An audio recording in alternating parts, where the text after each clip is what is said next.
alguém pode dizer assim, eu com R$ 1.000, R$ 1.500 por mês, com filho para criar, como que você vai falar de consumismo comigo? Pergunta lá para o teu pai, quando ele morava na roça, se ele tinha garantia de R$ 1.300 por mês. Quem mora na roça, às vezes tem dinheiro, às vezes não tem dinheiro. Então ele tomou uma decisão. Ele falou assim, ele ou a tua mãe, alguém falou assim, nós não vamos ter televisão, porque a gente não tem essa condição nesse momento. Você pode contar com dor isso, mas quando você me contou, eu pensei, bom, ela veio de uma casa de pessoas responsáveis. Então, essa responsabilidade que o teu pai e a tua mãe tinha, muitas pessoas hoje não têm, porque hoje tem crédito. Ah, eu passo o cartão, depois a gente vê. Né? Igual você falou aí, Sirlene, uma das coisas talvez que veio comigo, igual meu pai, minha mãe, meu pai trabalhava na roça, que ele fazia uma parte da plantação era para subsistência, né, para comer mesmo, e uma parte ele até vendia. E não tinha essa facilidade que a gente tem hoje. 30 anos atrás, não tinha essa facilidade de cartão de crédito. Hoje, uma pessoa ganha um salário mínimo, ela tem 5 cartões de crédito, que cada um tem um limite de 5 mil reais. Ainda ela já tem um crédito grande, né? Então, antes não tinha essa facilidade. Podia até ter, acho que tinha já cartão de crédito, mas quem tinha, geralmente o pessoal mais, talvez com mais conhecimento, assim, em grandes cidades, mas no interior não existia. Não tinha esse negócio de cartão de crédito. E eu lembro sempre meu pai falar assim, olha, fiquei devendo ali, um pouquinho que ele ficava devendo, ele já ficava preocupado. Ele tinha que saber que estava tudo kit, não tinha que ter dívida. Tanto meu pai quanto a minha mãe. Até hoje eles são assim. E então, sempre comprava com dinheiro à vista, sempre ali sobrevivia com aquilo que ele tinha. Não tinha esse negócio de ficar comprando luxo, a roupa, sapato. Eu, quando era criança, eu tinha a roupa nova, era a roupa que eu ganhava. A que eu ganhava das outras pessoas. Era roupa usada, mas para mim era nova. Então, assim, mas é isso que é legal. Você ter essa condição de, primeiro, aceitar o padrão de vida que você está, que é o mais difícil. Sim. Porque quando você aceita, é a história de subir na balança. Primeiro você tem que fazer um retrato de qual está a sua história, sem julgamento. Sim. Depois é você, sim, sabendo que essa é o que eu posso fazer para aumentar a minha renda. Então, tem dois tipos de dívida. Tem dívida boa e dívida ruim. Porque sim, tem dívida que te faz prosperar. E tem dívida que consome tudo aquilo que você produz. Você tem que saber que tipo de dívida que você é. Se você está ali, apertado, mas você achou uma oportunidade, sei lá, vou falar para quem já tem um pouco mais de dinheiro, tá? Mas uma pessoa que chegou ali e ela viu uma oportunidade de um terreno. O terreno custa... Eu vou colocar números fictícios, mas para ficar o conceito. O terreno custa R$ 100.000. Mas tem uma pessoa ali que ela precisa de um dinheiro imediato e ela vai vender por R$ 30.000.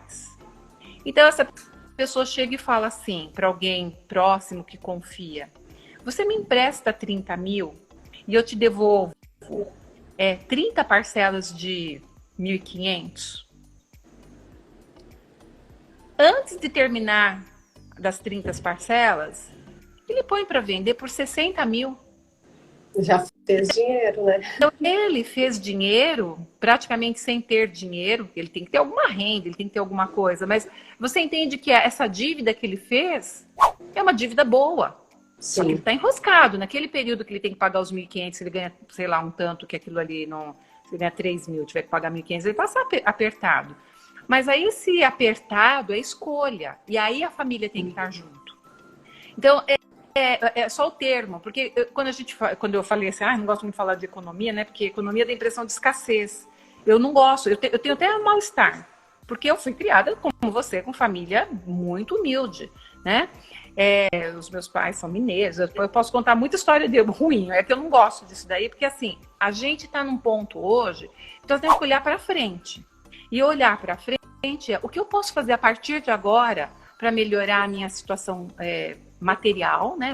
Minha situação, a minha relação com o dinheiro. Mas o principal é o motivo que eu quero esse dinheiro. Porque quando eu tenho um bom motivo, então todo o resto não parece sacrifício. Parece Sim. apenas decisão tomada. Então, eu vou te dar um exemplo rápido que você ouviu falar. Eu vou dar a aula lá mais explicadinha, né? Mas só para você... Você ouviu a gente falando da Disney ontem, né? Porque vai ter estratégia numa das aulas. E eu gosto muito de dar estratégia Disney, porque é um exercício da programação neurolinguística que ele ajuda você a olhar por ângulos diferentes o teu jeito de pensar e pelas posições que você muda, assim, é fantástico, porque só de movimentar o corpo nas posições, você sente diferente e acha a solução interna para o seu objetivo. Mas eu sou uma grande admiradora de Disney, porque ele era um cara também, que ele era meio enrolado às vezes com o dinheiro, ele era meio atrapalhado, mas ele era muito criativo. Então, ele precisou fazer uma dívida grande para poder construir o parque. Só que ele era um cara bem-humorado e ele tinha um grande propósito. Ele tinha um propósito de fazer essa obra que você vê que ela é maravilhosa, né? Você vai lá com a criançada, você vai lá os adultos, todo mundo se diverte, é uma maravilha. Então, teve um momento da minha vida que eu já tinha prosperado, que esse é um outro ponto que a gente tem que analisar. Eu já tinha prosperado, eu já tinha os meus negócios, eu já estava numa situação muito diferente de quando, né, eu comecei a minha vida lá em Mauá, aquela historinha toda assim. Só que deu alguma coisa errada. Eu tinha negócios e um deles estava sugando toda a energia, porque eu pegava dinheiro de um negócio bom e punha num negócio ruim. Coisa que empresário hoje em dia sabe que é pecado mortal. Mas eu fazia isso, porque eu não tinha a menor formação. Eu fui fazendo as coisas conforme dava, né? E aí estava afundando tudo. Aí uma hora, eu me lembro, assim, claramente, assim, eu fui fazer um curso de imersão, parecido com esses que eu faço agora online, só que era uma pessoa que apareceu, o Valderes Ferreira, e lá eu resgatei essa força interior. E aí eu pensei assim, não, eu vou fazer algo que seja muito bom para minha família como a meta final, que era ir para Disney, porque a gente nunca tinha ido. Então eu cheguei em casa, conversei com meu marido, ele topou na hora, e a gente se reuniu e falamos assim, olha, a gente vai para Disney, todo mundo fez um decreto, que eu ensino a fazer os decretos, naquela época eu já sabia, mas nunca tinha usado assim. Cada um fez o seu decreto e o que coincidiu foi Disney. Todo mundo tinha falado. Então eu falei, então nós vamos usar esse exemplo. E aí a gente fez, em um ano nós vamos para Disney. Mas o que significa ir para Disney? Para nós, aqui em casa. Que a gente é mais ou menos igual ao teu pai, só compra televisão se tem.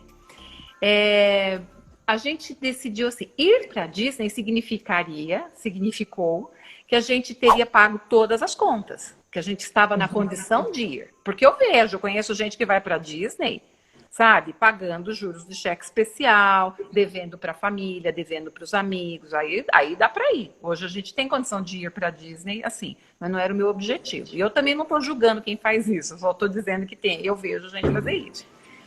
Então, para nós era isso. Então, quando nós fomos, foi quando a gente, durante o ano, quando tinha uma festinha de alguma criança na escola, quando tinha um aniversário nosso, a gente bolou formas diferentes de festejar. Então, olha, esse ano nós não vamos fazer uma festinha na escola, mas a gente pode fazer uma noite do pijama aqui, todo mundo vem dormir, eu faço cachorro quente para todo mundo. É uma forma de comemorar o aniversário. Olha, a gente não vai passear no cinema, não vai ao shopping, mas vamos no parque fazer um piquenique? Sabe? Piquenique com o quê? Com o que tem em casa. Porque criança quer se divertir, criança quer o pai dando atenção, né? E a gente começa... Então a gente vai mudando os valores e aí não é a sensação de não ter, é a sensação de fazer essa coisa de forma diferente para ter mais, para ter condição.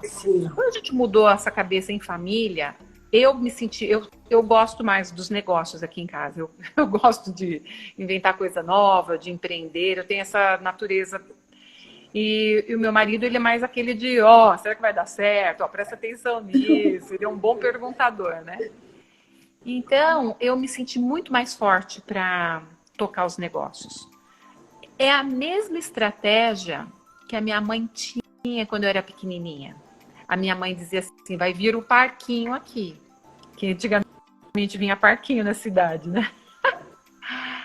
A minha mãe, com toda a dificuldade dela, ela arrumava um jeito da gente ir no parquinho e ela dizia assim, todo mundo vai jantar antes de sair de casa. Porque, não sei se é todo mineiro, mas a minha mãe disse que isso é coisa de mineiro. Mineiro não gosta de passar vergonha com os filhos. Então ela deixava a gente com a comida de barriguinha cheia. Quando chegasse no parque, a gente ia, mãe, eu quero isso, mãe, eu quero aquilo. E ela avisava, olha, a gente vai no parque e lá vai só poder um brinquedo. e vocês vão poder escolher uma coisa para comer. Então, sabe o que a minha mãe fazia? A gigante, que era o brinquedo que a gente achava mais legal, ia 2 em cada cadeirinha. E ela comprava uma maçã do amor e uma pipoca. A gente vinha comendo a pipoca no caminho, cada um pegava um pouquinho ali da pipoca. Chegava em casa, ela cortava a maçã do amor em 4. Todo mundo comia maçã do amor. Eu nunca achei que eu era pobre. Eu só sabia que tinha que dividir com as minhas irmãs. Então, a minha mãe, você pode olhar, ela estava economizando, porque ela era cuidadosa. Mas eu não enxergava ela economizando. Eu enxergava ela fazendo o que dava. Minha mãe foi lá e fez. As minhas amiguinhas que iam. E aí, vocês comeram pipoca? Comemos. Todo mundo comeu pipoca. Porque a pipoca, ela é uma diversão no parquinho. Ai, tinha uma maçã do amor maravilhosa. Também comi. Não comi inteira, mas eu comi o seu gosto que tem a maçã do amor. Você entende? Que não é muito gostoso isso? Sabe? Porque, na verdade, a vida é feita de escolhas também, né, Sirlene? São escolhas que a gente vai fazendo, né? Às vezes a gente precisa priorizar. Quais são as nossas prioridades, né? São as prioridades que às vezes a gente precisa olhar, analisar, ver o que realmente é prioridade para mim. Porque muitas vezes, igual você comentou ali, que hoje acontece no marketing, né? Às vezes a gente não olha para nós mesmos, para as nossas prioridades. A gente é induzido pela televisão, pelo comercial da televisão, pela propaganda do shopping, pelo que a gente está ouvindo, pelo que a amiga está usando.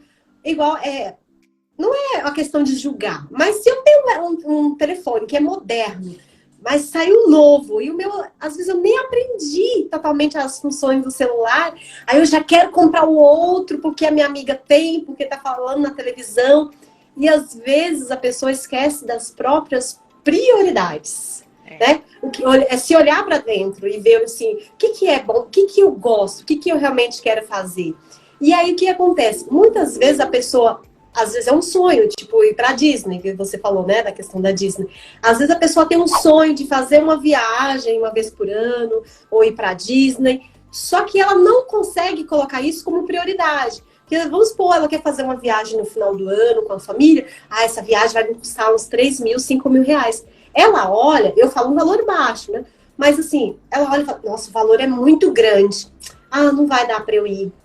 Só que aí, ela gasta no mês dela, né? Ela não põe essas prioridades, que a viagem seria a viagem, um desejo que ela tem, algo que vai afagar o coração, fala, não, eu realizei esse sonho, realizei esse desejo. E aí, muitas vezes, ela vai fazer coisas que são prioridade, mas que, na verdade, não é prioridade, são coisas que surgiram, que o mercado meio que induz você a comprar, a gastar com aquilo, e deixa de fazer o que é prioridade para você, né?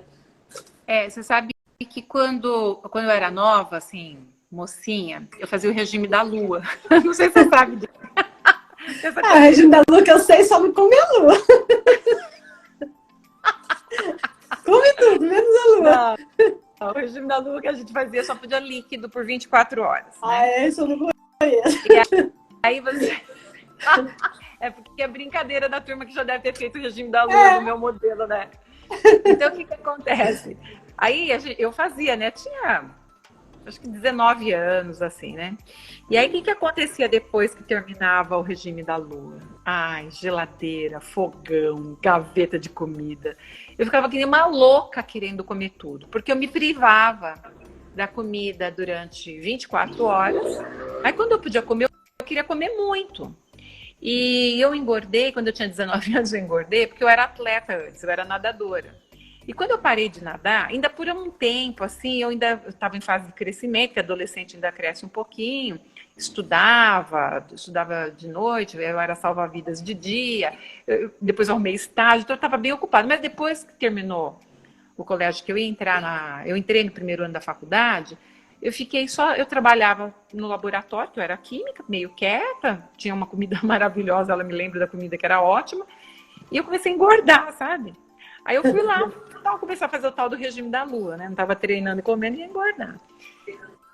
Então, eu tô falando isso aí, é uma brincadeira, assim, mas é um fato, é que se você vive bom, ou você vive como você falou, são escolhas, mas se a escolha tem sensação de privação, uma hora você vai detonar.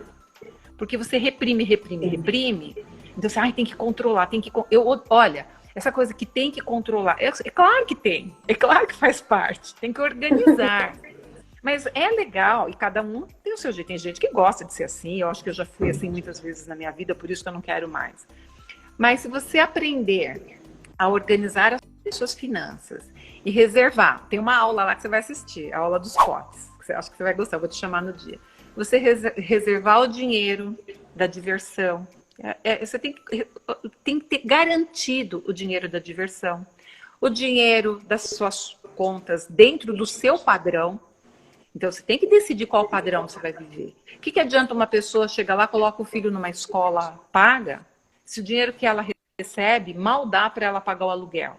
Ai, mas é um sacrifício. Ela vai viver devendo na escola, ou então tem gente, a classe média é a que mais sofre.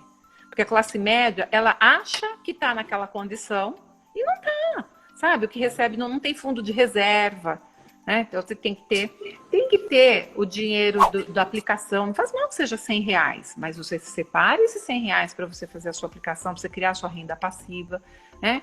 E tem que ter o dinheiro da doação, porque a doação está na Bíblia, sabe? A gente precisa ter esse hábito de fazer a doação com aquilo que você quer mais. Quanto mais você doa o que você quer, mais aquilo prospera na sua vida.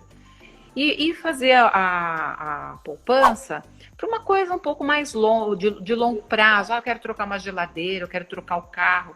A gente faz assim, a gente vai envolvida pela emoção, aí você compra o carro, depois vê como que faz para pagar. Compra a geladeira e depois vê como faz para pagar, né?